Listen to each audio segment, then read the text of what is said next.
Hello, my dear students. Hope you all are doing well. Today we are going to start with animal tissue. The body of an animal is also made up of different types of tissues. The body of an animal, so as the human, is also made up of different type of tissues. Here you can see in the picture the different type of tissues, that is epithelial tissue, connective tissue, muscular tissue and nervous tissue. And they also have many other categories. Today we will discuss about epithelial tissue. Epithelial tissues are of many types depending upon their function and upon their locations. We will see epithelial tissues are also different types. The cells that makes up the epithelial tissue are either flat or columnar in shape or cuboidal in shape. The different type of shapes we will see in epithelial tissue cells, and the functions that we will see they generally perform, that is protection, absorption, filtration, secretion, sensation. Now let us go to epithelial tissue in details. First we will learn about squamous epithelial tissue.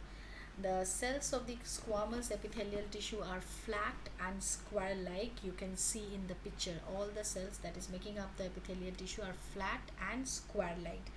And most importantly, this tissue is very thin. You can see the thickness of the tissue, it is very thin, okay, and the cells are flat and square like.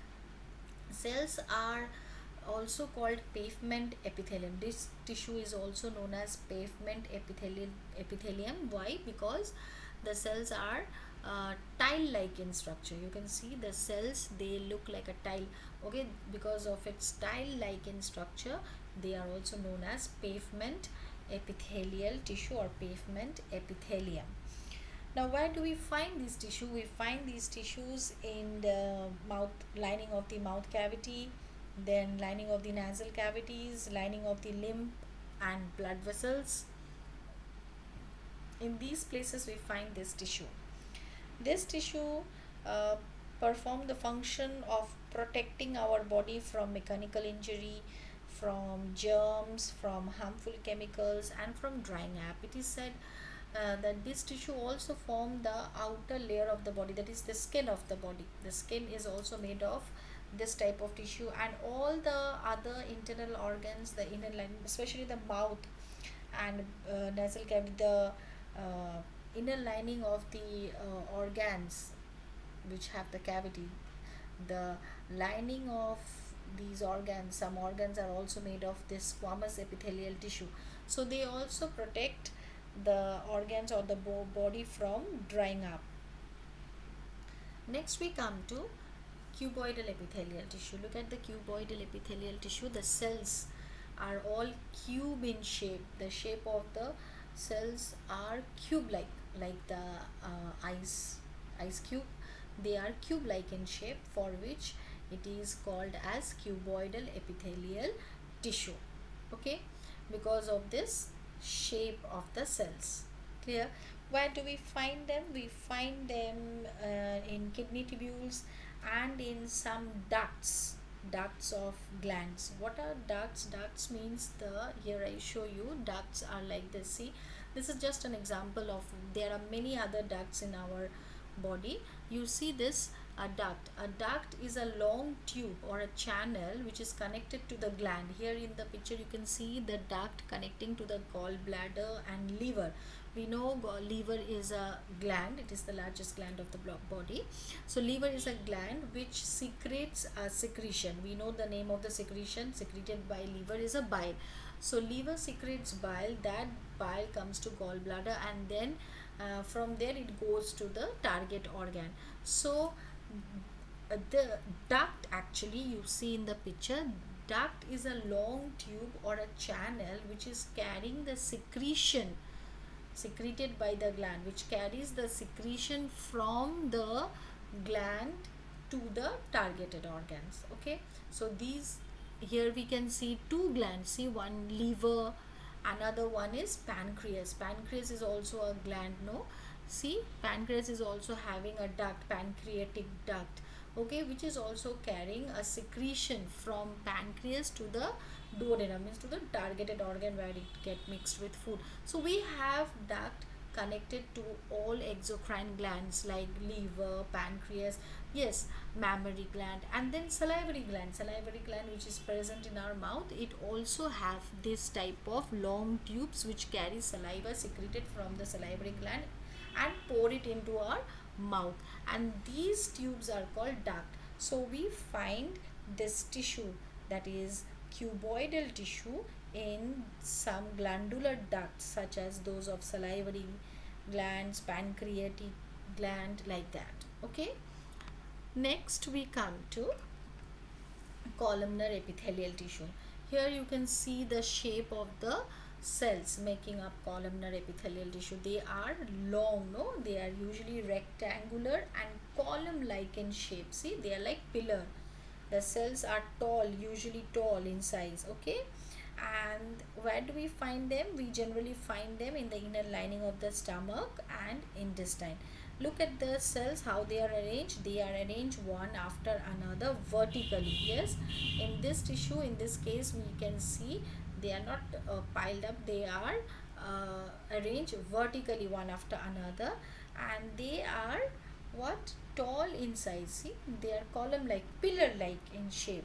Okay, so we find them in the inner lining of the stomach and intestine. What it does absorption and secretion. It secretes many important enzymes, and it also absorbs. So it participates in secretion and absorption. Next we see ciliated epithelial tissue. This ciliated epithelial tissue is also made up of, you can see, long tall size tissue. Can you see in the picture ciliated epithelial tissue? These ciliated epithelial tissues are also columnar epithelial cells, are also columnar epithelial tissue, but the at the end, at one end of this columnar epithelial cells, we find hair like structures. At the top, if you see, the columnar cells are having hair like structures at one end. Due to presence of these hair like structure, we call them ciliated epithelial tissue. Why? Because these hair like structures are called cilia. So we can say ciliated epithelial tissue is actually a modified columnar epithelial tissue. These are also made of columnar cells only, because see, the cells are arranged vertically and then they are column in shape, pillar like, tall in size.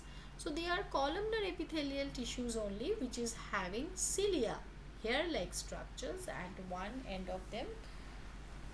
Where do we find them? We find them in some regions, like we find them in nasal passage, we find them in trachea. You know what is trachea? Trachea is a windpipe. We find them in oviducal funnel, we find them in oviduct. What they do, the cilia of this tissue make substance to move in the cavity. Yes, the cilia constantly keep, the cilia which is present at one end of the cells, they constantly keep lashing, means they constantly keep moving, and thus move away the materials if any substance enter the region like nasal passage or windpipe or oviduct or oviducal funnel, like that. Next we come to glandular epithelium. Yes, glandular epithelium is also a modified columnar cells or modified columnar tissue. Here also you can see the cells are column in shape, pillar like, and the cells are vertically arranged. Can you see? The cells are vertically arranged. They contain some large cells. It secretes certain chemical substances. Yes, this columnar epithelial tissue secretes certain chemical substance due to the presence of the goblet cells. See, some goblet cells are present in these tissues, for which they are able to secrete some chemical substances, and for this reason they are known as glandular epithelial tissue. So it is also a kind of columnar epithelium which contains some large cells, the large cells which secrete some chemical substances. You see those large cells are actually called goblet cells. Okay, so columnar epithelial tissue with these goblet cells so secrete some chemical substances for which they are known as glandular epithelial tissue. Now where do we find this glandular epithelial tissue? We find them in glands. Okay, the glands which secretes chemical substances, it is due to the presence of this glandular epithelial tissue. Okay, and its function is to secrete. Okay, secretion, it secretes many enzymes, oil, milk, tears, etc., etc. Yes, here you see another picture of glandular epithelial tissue, presence of goblet cells. Okay, next we come to sensory epithelium. By the name itself we can understand what is this sensory epithelial. Children, here you also see one important thing. Sensory epithelial tissue is also a modified columnar epithelial tissue. Here the cells are also column-like, pillar-like in shape. They are vertically arranged. They are tall in size. They are having one free end associated with sensory hair. Here you see the one free end. The free end of the cells, of the columnar cells, are associated with or are carrying or loaded with sensory cells and sensory hair. Due to the presence of these sensory hair-like structures, these are sensory cells actually, we call it a sensory epithelium. And what is its function? Its function is perception. Yes, it helps us to feel, sense, okay, which we call sensory perception. Okay, it collects sensory stimuli. So these are the function of sensory epithelium tissue. Now we come to stratified epithelial tissue.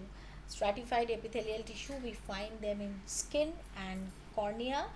Why they are called stratified epithelial tissue? Because here you see this epithelial tissue are made of many layers.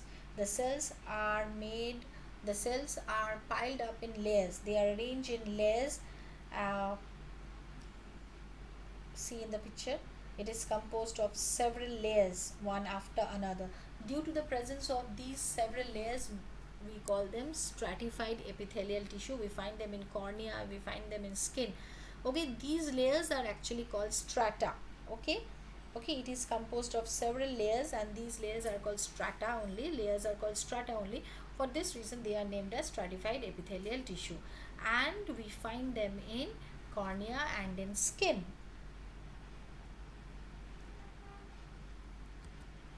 Now here we have one small chart of epithelial tissue. It is also given in your book. Go through it. Thank you. Today up to this. Next day we will discuss about connective tissue.